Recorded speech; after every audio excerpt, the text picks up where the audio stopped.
인공지능이 인간을 뛰어넘는 순간 인간의 가치는 사라질까요? 2025년 9월 23일 한국 도착, 두북수련원 농장 방문. 안녕하세요. 무덥던 여름이 가고 아침 저녁으로 쌀쌀해지는 초가을 날씨가 되었습니다. 오늘은 동남아 답사 일정을 마치고 한국으로 귀국하는 날입니다. 스님은 새벽 1시 20분에 방콕 공항을 출발하여 한국 시각으로 오전 8시 45분에 인천 공항에 도착했습니다. 밤새 비행기 안에서 의자에 앉아 쪽잠을 잔 후 비행기에서 내렸습니다. 인천 공항을 나와 곧바로 두북수련원으로 향했습니다. 도로 정체가 심해 차로 6시간을 달려 오후 3시 45분에 도착했습니다. 늦은 점심 식사를 한 후 오후에는 두북수련원 농장을 한 바퀴 둘러보았습니다. 먼저 지난 5일 텃밭에 심어놓은 배추, 무, 상추가 얼마나 자랐는지 살펴보았습니다. 먼저 무밭을 둘러보았습니다. 무는 초록빛 잎을 고르게 내며 자리를 잡았습니다. 아직 잎이 크지는 않지만 줄지어 뻗어나가는 모습이 힘차고 잡초 사이에서도 당당히 자라는 기운이 느껴졌습니다. 땅속에서는 서서히 뿌리를 키워갈 준비를 하고 있었습니다. 이어 배추밭으로 발걸음을 옮겼습니다. 비닐 멀칭 위에 심은 배추는 무보다 훨씬 크게 자라 있었습니다. 넓은 잎은 사방으로 퍼져나가며 무성하게 뻗었고 가운데는 동그랗게 모여 결구할 기세를 보였습니다. 일정한 간격으로 자란 배추들이 줄지어선 모습은 한눈에 보기에도 풍성하고 튼실했습니다. 작업복으로 갈아입은 후 비닐하우스로 가서 농작물을 살펴보았습니다. 덩굴을 타고 자란 오이는 줄을 따라 곧게 뻗어 있었고 푸른 잎 사이로 노란 꽃이 피어 있었습니다. 꽃은 햇빛을 받아 선명하게 빛나며 앞으로 열매를 맺을 기세를 보였습니다. 스님은 오이꽃과 잎의 자람새를 잠시 바라보며 살펴보았습니다. 비닐하우스 안에는 푸른 잎과 노란 꽃이 어우러져 있었습니다. 다음은 논둑을 따라 걸으며 벼의 빛깔과 논의 상태를 둘러보았습니다. 초록빛 잎 사이로 누렇게 익어가는 벼가 고개를 숙이고 있었습니다. 스님은 논 한가운데로 들어가 이삭을 손에 쥐고 살펴보았습니다. 벼알은 점점 여물어가고 있었고 가을 수확이 가까워졌음을 알 수 있었습니다. 벼 사이사이에는 피가 많이 자라 있었습니다. 피를 뽑은 후 논을 나왔습니다. 두북수련원 주위에는 옛날부터 키우던 밤나무가 많이 있습니다. 그 가운데 조금 일찍 밤이 떨어지는 나무가 있습니다. 혹시나 밤이 떨어졌나 싶어서 가보았습니다. 아니나 다를까 알밤이 아주 많이 떨어져 있었습니다. 밤을 좀 주워 가야겠어요. 내일 종교인 모임을 할 때 밤을 삶아서 내면 어르신들이 좋아하실 것 같아요. 스님은 밤나무 아래에서 떨어진 밤을 주었습니다. 장갑을 끼고 집게를 사용해 땅에 떨어진 밤송이를 하나하나 살펴보며 알밤을 꺼냈습니다. 밤송이 안에는 갈색 빛깔의 알밤이 단단하게 여물어 있었습니다. 주운 밤은 바구니에 모아 담았습니다. 반짝이는 알밤이 수북이 쌓인 모습을 보니 풍성한 가을의 기운이 느껴졌습니다. 밤을 다 줍고 나니 해가 저물 무렵이 되었습니다. 저녁 식사를 한 후 밤에는 실내에서 여러 가지 업무를 본 후 해외 일정의 여독을 풀기 위해 일찍 잠자리에 들었습니다. 오늘은 법문이 없었기 때문에 어제 방콕에서 열린 증문즉설강연에서 스님과 질문자가 나눈 대화 내용을 소개하며 글을 마칩니다. 인공지능이 인간을 뛰어넘는 순간 인간의 가치는 사라질까요?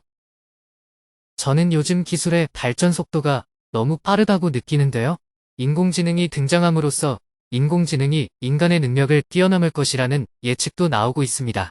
기술의 발전이 앞으로 인간이 하는 모든 일들을 대체할 수 있는 수준으로 빠르게 나아가고 있습니다. 어떻게 보면 그만큼 인간의 존엄과 가치가 상실될 수 있을 것 같습니다. 이런 세상에서 우리는 어떤 마음가짐으로 살아가야 할까요? 인공지능의 개발이 왜 인간의 존엄을 해친다고 생각하나요? 인간의 존엄이 무엇입니까? 예를 들어 빨리 달리는 것이 인간의 존엄이라면 우리는 말을 보고 좌절하거나 절망해야 합니다. 옛날에 인간은 자기의 힘으로만 일을 했습니다. 그래서 남자가 여자보다 힘이 세고 유리하니까 남성 우위 사회가 만들어졌습니다. 그러다가 인간은 말이나 코끼리 등 다른 동물의 힘을 빌려 일하게 되었습니다. 그리고 산업혁명이 일어나 증기기관의 동력과 기계를 이용하게 되었죠. 지금은 일하는데 동물도 별로 필요 없고 사람의 힘도 중요하지 않습니다. 포클레인으로 땅을 파는데 남자의 힘이 필요한가요? 여자든 남자든 아이든 어른이든 기계만 잘 다루면 포클레인이 알아서 땅을 파죠. 그렇다고 기계가 사람의 존엄을 해친다는 말은 쓰지 않습니다. 그런데 한때 그런 생각을 했던 경우도 있었어요. 19세기 초반 영국에서는 러다이트 운동이라는 기계 파괴 운동이 일어났는데 기계가 나오면서 인간의 노동력을 빼앗아 갔다고 생각하여 기계를 다 때려 부쉈습니다. 그런 것처럼 변화가 막 일어난 그 시대에는 부작용이 있게 마련입니다. 그러나 인간은 자꾸 다른 일을 찾아 나가기 때문에 크게 보면 별 문제가 없습니다. 만약 제가 지금 의사라면 앞으로 의사의 일이 많이 줄어들 수는 있습니다. 100명이 필요하다가 갑자기 10명이 필요한 상황이 올 수도 있어요. 관리자만 필요하고 90명은 필요 없다고 하면 당장 90명은 힘들어지겠죠. 그러나 자라나는 젊은 세대는 처음부터 그런 일을 안 하고 다른 일을 할 것입니다. 우리나라가 근대화될 때를 보면 그 당시 우리나라 인구의 90% 이상이 농민이었습니다. 그런데 산업화가 되면서 농촌이 붕괴했어요. 농민들이 갈 데가 없어져 도시 빈민이 되면서 많은 고통을 받았습니다. 1960년대부터 70년대 사이에 생겨난 도시 빈민에 대해 들어보셨죠? 청계천에 그런 사람들이 매우 많았습니다. 하지만 그때 젊은 세대들은 공장에 가서 일했어요. 예전에 90% 이상이었던 농민들이 지금은 인구의 10%도 되지 않습니다. 그렇다고 지금 세상이 못 사는 것도 아니잖아요. 또 다른 직업이 생기고 사람들은 다른 일을 하며 살고 있습니다. 이후 한국인들은 자영업을 하며 많이 살았는데 지금은 자영업이 사라지고 있어요. 자영업이 사라진다고 해서 인간이 못 사는 것은 아닙니다. 하지만 자영업을 하는 사람들에게는 큰 문제이죠. 요즘은 인공지능의 발달로 인해 기술직의 위험이 다가오니 기술직에 있는 사람들이 또 세상이 뒤집힐 것 같이 보이는 겁니다. 자영업자들에게는 이미 20년 전부터 세상이 뒤집어졌어요. 지금 재래시장에 가보세요. 예전에는 점포에 권리금까지 붙어서 호황이던 시장 상권이 얼마나 가라앉았는지 모릅니다. 할머니들이 가게를 버리려니 아까워서 어쩔 수 없이 장사를 하고 있어요. 그렇게 되었어도 전체 사회에는 크게 문제가 없습니다. 앞으로는 대학에 다니며 특정한 전공을 배우고 자격증을 따서 그에 딱 맞는 직업을 찾는 일이 점점 없어지게 될 것입니다. 마치 옛날에는 서당에 다녀서 과거 시험에 합격하면 관리가 되었는데 과거 제도가 폐지되면서 서당에 다녀봐야 별 소용이 없어진 것과 같습니다. 그래도 사실 아무 문제가 없습니다. 그러한 변환기에 어려운 사람들이 물론 있지만 아이들은 크면서 처음부터 그런 직업을 갖지 않기 때문에 영향을 받지 않습니다. 오늘날 우리가 갖고 있는 직업들 중에 90% 이상이 200년 전에는 없었습니다. 대부분이 농업에 종사했고 일부 사람들이 수공업과 상업에 종사했습니다. 그러나 지금 미국을 보면 농업 인구가 3% 정도밖에 되지 않아요. 그럼에도 사람들은 다 자기 직업을 가지며 살고 있습니다. 손에 매니큐어를 발라주며 사는 사람도 있고 얼굴에 눈썹을 그려주며 사는 사람도 있습니다. 이런 직업들이 사라지더라도 앞으로 얼마나 다른 많은 직업이 생겨날지 몰라요. 요즘은 운동을 같이 해주는 것으로 밥 먹고 사는 사람도 있고 남의 개를 산책시켜주는 일을 하는 사람도 있잖아요. 옛날 사람들이 보면 웃긴다고 하겠죠.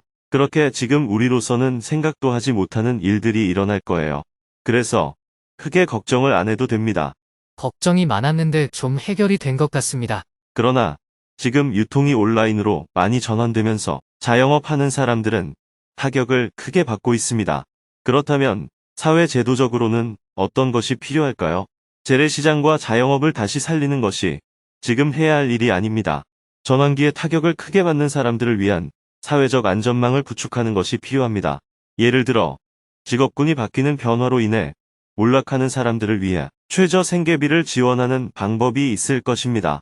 요즘은 아이들의 수가 예전에 비해 확 줄었습니다.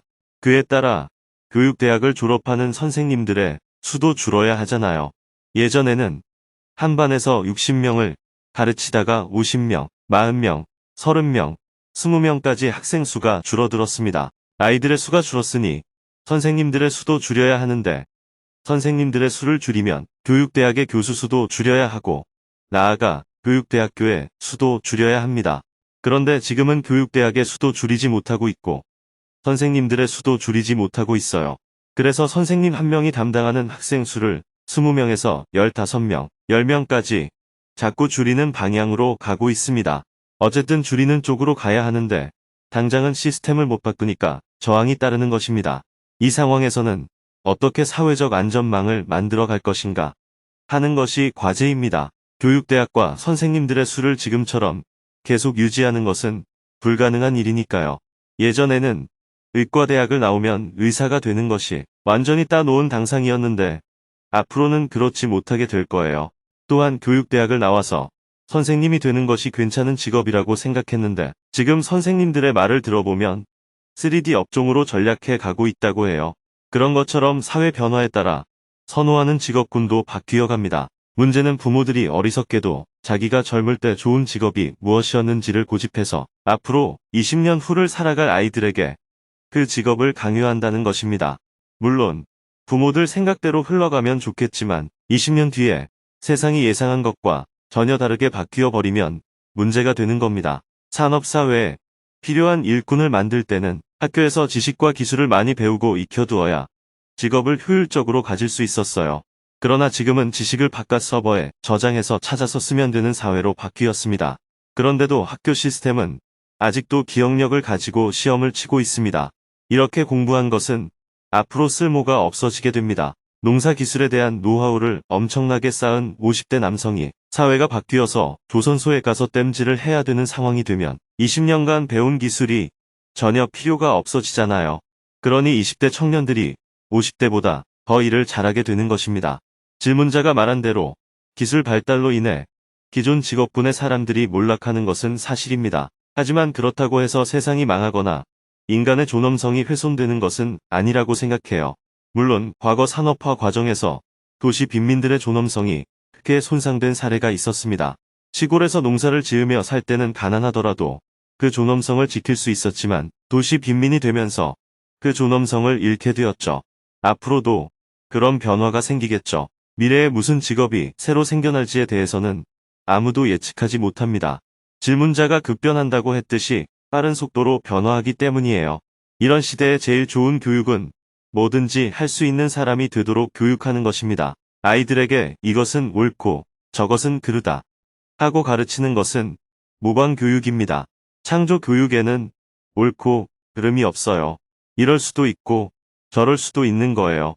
그래서 아이들이 숙제를 해오면 선생님은 그것도 괜찮다. 이런 방법도 있구나. 그것도 하나의 방법이네. 이렇게 얘기해줘야 합니다. 틀렸다라거나 옳다라고 말하면 안 돼요. 그러면 사유체계가 도식화되어 버립니다. 도식화하는 것은 사람보다 인공지능이 더 잘해요. 가족 구성원의 국적이 다양하여 한 집에서 3개 언어를 쓰면 아이가 자연스럽게 그 언어들을 모두 익히듯이 아이들은 뭐든지 새로 익혀나갑니다. 문제는 아이들이 아니라 어른들이에요. 지금 기후가 바뀐다고 해도 우리가 문제입니다. 우리는 요즘 동해에 오징어가 안 잡혀서 문제이지만 아이들은 태어나면서부터 동해에 참치가 잡히는 환경에서 자라기 때문에 오징어가 없어지는 것이 아무 문제가 안 됩니다. 기후변화가 위기라고 말하는 이유도 현재의 기후 조건에 가장 잘 적응해서 산 것이 인간인데 기후가 바뀌면 그렇지 못하게 되기 때문입니다. 예전에는 대구에서 사과가 가장 잘 자랐는데 점점 기온이 올라가니까 지금은 대구에서 사과 농사가 안 되고 있습니다. 그렇다고 대구의 모든 농사가 안 되는 것은 아니잖아요. 단지 사과 농사가 안 되는 것일 뿐입니다. 그러니 사과 농사는 더 위로 옮겨가고 대구에서는 다른 농사를 지으면 됩니다.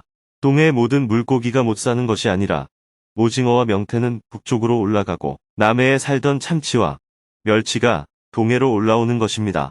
그러면 그 사이에 오징어와 명태를 잡는 어구만 갖고 있던 어부들은 바다에 매일 나가도 잡히는 게 없으니 생활이 굉장히 어렵겠죠. 하지만 다시 한 세대가 지나가면서 적응하게 됩니다. 그래서 너무 걱정하지 말라는 것입니다. 특히 인간의 존엄에 대해서는 걱정 안 해도 돼요. 다만 이런 변화로 인해 인간이 어려움에 봉착한 것은 맞습니다. 농사를 짓다가 도시에 가서 사는 것처럼 어려운 일이긴 합니다. 감사합니다. 잘 알았습니다.